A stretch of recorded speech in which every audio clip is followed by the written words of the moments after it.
Hello, folks. You are tuned in to another episode of Off Key.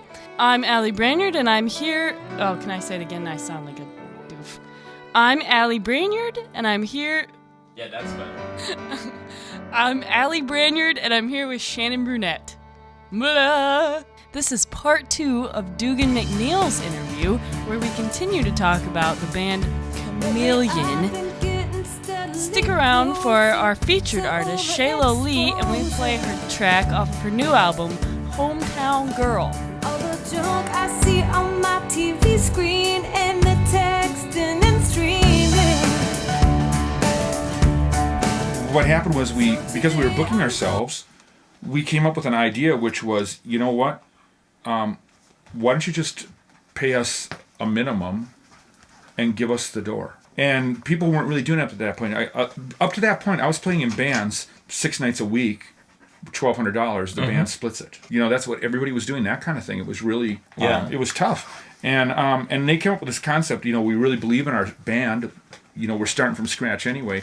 So what we did is we cut these deals, and I think at first we went, okay, look, 50% of the door versus this. Here's what we need to cover expenses. And we found out really quickly that even back then, if we charged $4 to get in, the people that we brought in would be more than what the place was going to pay us in the first place. And we moved that eventually up to 80%. I think it's kind of come standard practice, that kind of business style too, at least in Illinois. When I was down there, and that seemed they give you a little bit on top, and then whatever comes in the door, they'll take out just enough for the sound guy. Yeah. But then you get everything else. But that's fair, I think. Yeah. If you bring the people in, absolutely, you get paid. The bar isn't really taking advantage of the bands in, because the bands that are drawing the people. Yep. And I talk to young musicians these days, and they just don't get the concept of we should get paid for playing. It's very true. They play these shows, and they play with too many bands. What's a night? 3 hours? Yep. 4 hours? We would go, okay, we're going to play 2 sets, and let's hire a front band. Yep. We'd pay the front band $50, and then we'd take all the rest. All we had to do was come up with 2 one-hour shows of material. And that turned into, at some point, a 90-minute show. You know what else, too? I think Chameleon, I got to thank Charlie for this, was the first band to get it down from 4 sets to 3 sets. Because we're worth this. This is how much. Yeah, we can't do 4 sets. We can't do the show in 4 45-minute sets with 15 minutes off. Give us 3 one-hour sets with a half hour off in between. Yeah. We could change the show in between. We can do that, and then that turned into 2 sets. Unfortunately, now it's 10 bands, half hour or 20 minutes. But, you know, so it went a little crazy. Or one band, 4 straight hours. Yeah. You know, I actually saw the Foo Fighters like 3 years ago, and they played for almost 3 hours completely straight. Okay, now this is different. Breaks. Because now these guys, it's all hits. It's all the stuff you want to hear. True, but I'm just saying that I was amazed that someone actually played for that long. Yeah, they must enjoy it. Yeah. You go see McCartney, and I guess, you know, he plays 3 hours. Springsteen, you know, you hear about shows that are 4 hours long. They just have so much fabulous material, you know. And at this point, granted, we didn't have the fabulous material. Sure. We just had a great big semi-truck that looked like we were making it, and a huge light show that. Now, did you guys buy the semi-truck? No, it was you were sponsored by like Miller, right? Because that was a little bit later on. No, yes. that was later on. Yes. Okay.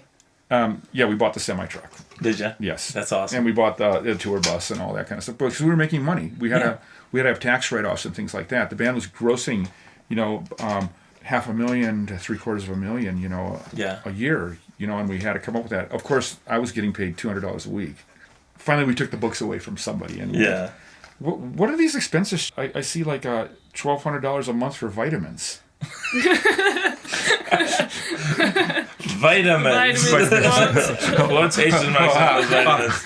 What's this? Band enjoyment for $500, you know, a night. You know, and but of course we got our equipment paid for. Yeah. You know, you need a guitar. The band pays for a guitar. You need new strings. You need whatever. It was all like that. All came out of that. We were on. We had health plans. Nice. Yeah, so there are benefits, including there were 19 people on the payroll total. Okay. You know, with the road crew guys and sure. and at the height, there were about that many. Fine. You had all this. Yes. And you weren't signed at this point. We weren't signed, and we were just making the money, but we wanted to be signed. You know what's funny is we had a conversation with our last guest, Brian Powers, about the flash in the pan kind of bands that just came, had like 3 or 4 big hits and then disappeared, compared to bands like Dave Matthews that have been around forever. Mm-hmm. And it seems like you had the same kind of style as Dave, in the fact that we're going to build a solid foundation. And I think that people are forgetting about doing it that way. Build this foundation, get your tour going, and do that. But granted, it's a lot harder these days. Yeah. Because here's a wild card that isn't around anymore.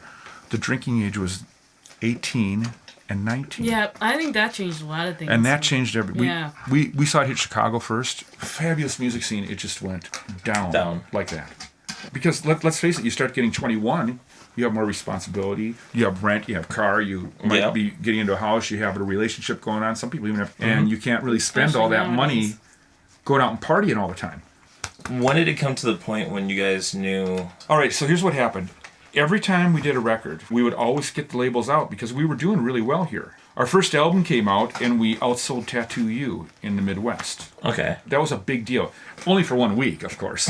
Hey, you did it, though. But it was a big deal. It was on MTV and everything. I mean, Yeah. it was a big story that we had done that. But that was because we had built this crowd that was anticipating this record. Yeah. We were able to do that. The labels we would just contact labels because they were aware of us then because we were on MTV. We were, doing that. This was the birth of MTV. It's like 1981. So MTV just starts. They have no content. They're taking stuff from anybody. And they were taking, a lot of the local bands were making, or let's call them regional bands. Sure. Okay. The regional bands, the Midwestern bands, the East Coast, the West Coast, the Southern, the Southwestern. So we were getting the labels out to see us, and then every time we got a rejection, next time around we'd ask those same people out again, and we just kept doing that kind of thing. Yeah. You'd let the fans know that, hey, there's going to be record labels out this night. So looking back on it now, I mean, there was a time after the band broke up where I just went, you know what? Songs just weren't good enough. Yeah. Because I left the band along with somebody else. But now I look back at it a little more fondly. I look at the stuff and I go, gosh, that stuff was really ambitious and really cool for back then. It might not be as good as some of the really big guys back then, but it was okay regionally. How was the writing done in Chameleon compared? Was it mostly I'm writing a song and everyone just kind of brings different song ideas, or was it? That was kind of what. No, that's what it really was. It was either I wrote a song or Mark. Remember that English guy? Yeah. He would write a song. Sure. Okay.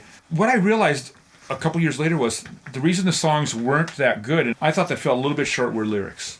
Because I think we were just too young and we hadn't lived anything yet. We're trying to write about stuff that we don't know about. Yeah. Yeah. And that's the same for a lot And of it's kind of bands, trite. It doesn't, I look back and I go, it's almost embarrassing to, do that. And we were a product of the 80s when lyrics were pretty awful. You got your nuclear boots and your dry gloves, and stuff like that. And you just, it's like, what? I got a weasel in my pocket and I'm not on drugs. It's all about alliteration. Yep. And just coming up with strange technical words and putting them in there. Yeah. But the thing about the 80s was it was so happy. Everything was so You know what? happy. You're right. Now It was it's all happy. Maybe like, that's it. Yeah, it just made people feel good. No one really cared what they were saying because it just sounded happy. Right after that, after the band broke up, immediately thereafter, I would look at it and I go, gosh, I couldn't come up with the words when I was in the band. Yeah. Because I'm pulling too much from what I'm being influenced by. Sure. And at that point, by then, I'm like influenced by any other awful band at that point. Yeah. I'm not saying they were awful, but there were all these little bands that had one hits and stuff like that, Yeah. and the lyrics just weren't that deep. And that was part 2 of our chat with Dugan McNeill. Stick around to hear Shalo Lee's new song off of her album entitled Hometown Girl. Keep an eye out for part 3 of our talk with Dugan McNeill, where we continue talking about Chameleon and Yanni and other stuff.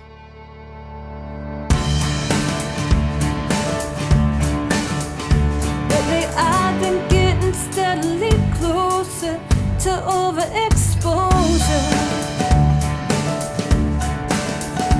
All the junk I see on my TV screen and the texting and streaming. So today I'm gonna let it all go. Somebody find me a window.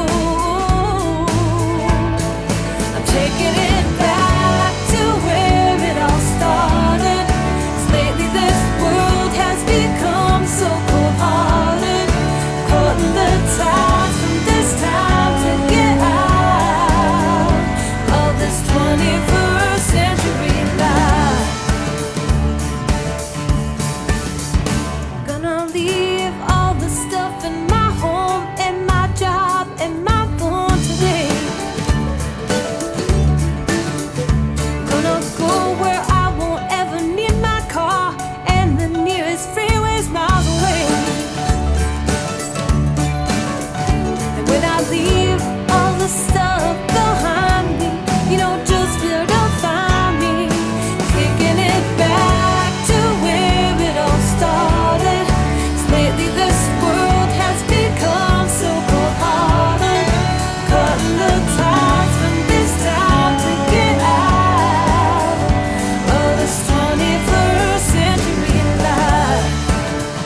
sleeping on